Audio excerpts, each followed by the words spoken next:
Tuhan bersamamu. dan bersama rohmu. rohmu. Inilah Injil suci menurut Lukas. Dimuliakanlah Tuhan.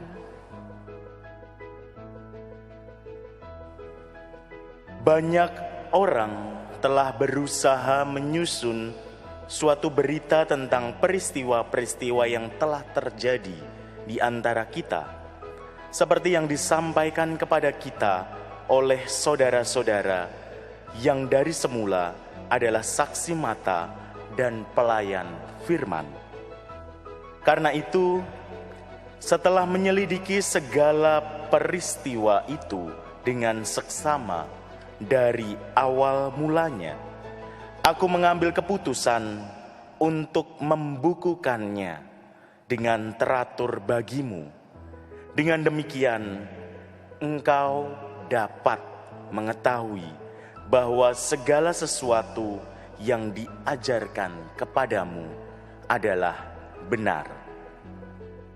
Sesudah dicobai iblis di padang gurun dalam kuasa roh, kembalilah Yesus ke Galilea, dan tersiarlah kabar tentang Dia di seluruh daerah itu. Selama di situ, Ia mengajar di rumah-rumah ibadat, dan semua orang memuji Dia. Lalu Yesus datang ke Nazaret, tempat Ia dibesarkan, dan menurut kebiasaannya pada hari Sabat, Ia masuk ke rumah ibadat, lalu berdiri hendak membaca kitab suci. Kepadanya diberikan kitab Nabi Yesaya, dan setelah membukanya, ia menemukan nas di mana ada tertulis, Roh Tuhan ada padaku, oleh sebab Ia telah mengurapi aku untuk menyampaikan kabar baik kepada orang-orang miskin, dan Ia telah mengutus aku untuk memberitakan pembebasan kepada orang-orang tawanan dan penglihatan bagi orang-orang buta, untuk membebaskan orang-orang yang tertindas, untuk memberitakan bahwa tahun rahmat Tuhan telah datang. Kemudian Yesus menutup kitab itu, mengembalikannya kepada pejabat, lalu duduk, dan mata semua orang dalam rumah ibadat itu tertuju kepadanya. Lalu Yesus mulai mengajar mereka, katanya, pada hari ini genaplah nas sewaktu kamu mendengarnya. Demikianlah sabda Tuhan. Terpujilah Kristus.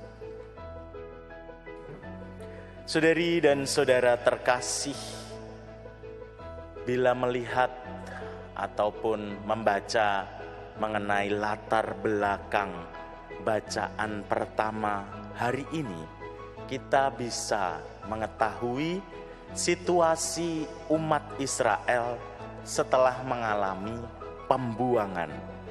Dalam peristiwa itu, umat Israel menyadari ada sesuatu yang perlu diperbaiki. Mereka mulai sadar bahwa Allah yang mereka percayai adalah Allah yang setia. Walaupun mereka atau orang-orang Israel ini banyak tidak setia kepadanya. Dalam hal ini, mereka ingin kembali untuk memperbaiki relasi dengan Allah itu. Bagaimana caranya? Salah satunya langkah yang dilakukan adalah untuk mendengarkan sabda Tuhan. Maka mereka mulai membaca, mendengar, merenungkan, serta melaksanakan sabda Tuhan. Karena mereka menyadari lewat sabdanya Tuhan hadir dalam hidup manusia, memberikan inspirasi, dan itulah yang mengubah duka cita menjadi sukacita. Supaya sukacita itu terus bertahan dan bahkan bertambah, maka perlu dibagikan kepada banyak orang. Disitulah latar belakang yang bisa kita lihat tadi dalam bacaan pertama.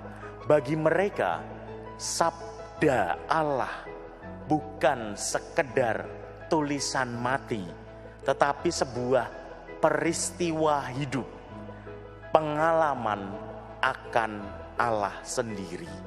Maka ketika mereka membaca, mereka sambil mengingat-ingat kembali bagaimana Allah pun juga hadir dalam hidup mereka. Di sini kita pun diingatkan terus-menerus. Paus Fransiskus seringkali mengungkapkan untuk membaca sabda Allah dalam kitab suci, merenungkannya, menyerap inspirasi, dan melakukan hal-hal baik yang dapat kita lakukan sesuai dengan kapasitas kita. Itulah yang membentuk tubuh gereja atau tubuh sosial dan spiritual gereja. Maka dalam bacaan kedua, Paulus pun mengungkapkan bagaimana yang disebut sebagai tubuh spiritual itu hadir, yang dibandingkan dengan tubuh manusia serta anggotanya. Semua anggota berbeda dengan perannya masing-masing, tetapi dapat bersatu membentuk tubuh yang satu dan sama sebagai perwujudan diri bersama. Semua dalam satu dan satu dalam semua. Maka di sini kita diingatkan pula bahwa sebagai satu kesatuan gereja, walaupun masing-masing punya peran, namun koordinasi dan komunikasi menjadi unsur penengahnya. Tanpa itu semua bisa berantakan. Bacaan Injil mengajak kita untuk memilih hal-hal yang membawa kehidupan, meninggalkan keegoisan, memperhatikan sesama. Itulah arah dari menjadi pelaku sabda.